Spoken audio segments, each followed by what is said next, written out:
कुलदीप बिश्नोई का बीजेपी से किनारा, पार्टी के कार्यक्रमों में नहीं आ रहे। राज्यसभा सीट, बिश्नोई महासभा विवाद समेत 4 वजह। हरियाणा के पूर्व मुख्यमंत्री भजनलाल के छोटे बेटे भाजपा नेता कुलदीप बिश्नोई ने पार्टी से दूरी बनाई हुई है।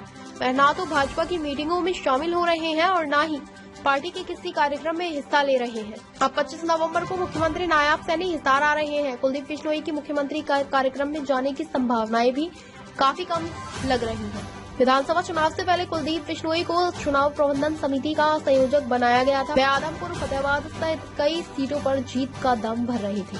हालांकि ऐसा नहीं हुआ। वे अधिकतर समय आदमपुर और नलवा तक ही सीमित रहे। उनके बेटे भव्य बिश्नोई अपने गढ़ आदमपुर में हार गए, जिसके बाद कहीं न कहीं उनका दबदबा भाजपा में कम होता दिख रहा है। इन सब बातों से विरोधियों को बोलने का मौका मिल रहा है, जो भाजपा को अखर रहा है। कुलदीप बिश्नोई की दूरी को लेकर बेटे की हार के अलावा भाजपा की प्रमुखता से निमंत्रित न करने, राज्यसभा न भेजने और बिश्नोई महासभा से जुड़े विवाद की भी वजह सामने आ रही है। बिश्नोई परिवार को 57 साल बाद आदमपुर में करारी शिकस्त मिली। भजनलाल परिवार की पहचान हमेशा से ही आदमपुर से रही। कुलदीप ने आदमपुर चुनाव में भाजपा की किसी से मदद नहीं ली। वहां वह ओवर कॉन्फिडेंट रहे। भाजपा ने कुलदीप से छवि बदलने के लिए और भाजपा के तरीके से चुनाव लड़ने को कहा, लेकिन बिश्नोई परिवार अपने पुराने तरीकों से ही चुनाव लड़ा।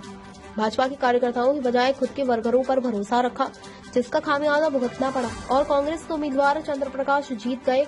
इससे पहले जब आदमपुर में उपचुनाव हुआ था तो भाजपा पूरी तरह से एक्टिव थी, जिसमें भव्य बिश्नोई की जीत हुई थी।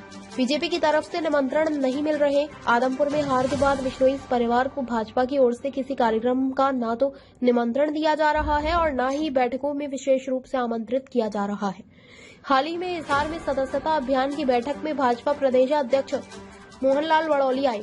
इस बैठक में सभी हलकों के प्रत्याशी और विधायक शामिल हुए, लेकिन बिश्नोई परिवार इसमें शामिल नहीं हुआ। वहीं पंचकुला में 2 दिवसीय समीक्षा बैठक में भी चुनाव प्रबंधक समिति के संयोजक रहे कुलदीप बिश्नोई गैर हाजिर रहे। हारने वाले उम्मीदवारों से फीडबैक लिया गया था, लेकिन भव्य बिश्नोई नहीं पहुंचे।